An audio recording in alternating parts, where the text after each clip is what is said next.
আসসালামু আলাইকুম সবাইকে। আশা করি সবাই অনেক ভালো আছেন। আলহামদুলিল্লাহ আমি অনেক ভালো আছি। তো welcome to my new blog. আজকের ভিডিওটা তেমন কিছুই না, এই রান্না করব সেটারই ভিডিও। আমার শাশুড়ি একটু অসুস্থ, এই জন্য সকালবেলা রান্নাটা আমিই করতেছি। বেশি কিছু করব না, এক রকমের তরকারি করব। আর দুপুরের দিকে আমার বাবার বাড়ি থেকে আমার মা খাবার রান্না করে পাঠাবে। তো এই আপনাদের সাথে গল্প করব আর টুকটাক করে কাজ করব। আমি শীতকালীন সবজি দিয়ে তেলাপিয়া মাছের ঝোল রান্না করব। তো এখানে আমি নিয়েছি হচ্ছে আলু, বেগুন, ওলকপি আর টমেটো। আসলে কি বলেন তো, আমাদের মেয়েদের জীবনটাই রান্নাঘরের মধ্যেই সীমাবদ্ধ বেশিরভাগ ক্ষেত্রেই। কারণ আপনি যতই চাকরি করেন বা যাই করেন না কেন, দিন শেষে আপনাকে কিন্তু রান্না করতেই হবে। আর শুধু মাথার মধ্যে একটা জিনিসই কাজ করে, কালকে কি রান্না করব, আজকে কি রান্না করব, এই রান্না রান্না আর রান্না। রান্না কেমন হবে, কি দিয়ে কি রান্না করলে বেশি মজা হবে। এই যে আপনাদের সাথে কথা বলতে বলতে দেখেন আমার কাটাকুটি শেষ, তারপরে আমি চলে এসেছি বাটতে। আমি এখানে ঝাল পেঁয়াজ রসুন বেটে নিব।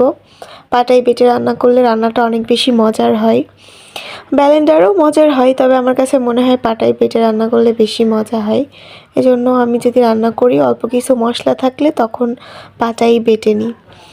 আগে মাকে দেখতাম সারাদিন রান্নাঘরেই থাকতে, সকালে এক রকমের রান্না, দুপুরে এক রকম, রাতে এক রকম। এখন আস্তে আস্তে আমিও আমার মায়ের মতোই হয়ে যাচ্ছি। শুধু মনে হয় কীভাবে রান্না করলে খাবারটা আরও বেশি মজা হবে, আমার ছেলে একটু মজা করে খাবে, আমার হাজব্যান্ড একটু মজা করে খাবে। এই ভাবতে ভাবতেই দিনের অর্ধেকটা সময় চলে যায়। আসলে মেয়েদের জীবনটাই অন্যরকম।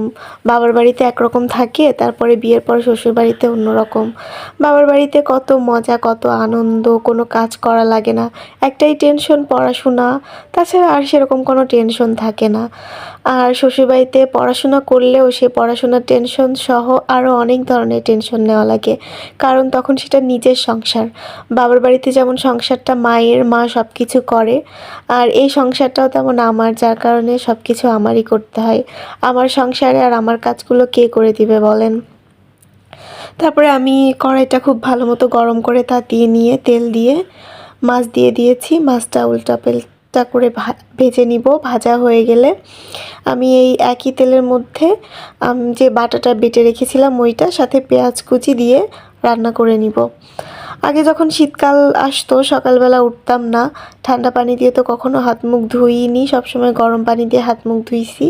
কিন্তু এখন দেখেন ঠান্ডা পানি দিয়ে থালা বাসন ধোয়া, বাচ্চার কাঁথা কাপড় ধোয়া, তারপর রান্না করা, সব কিছুই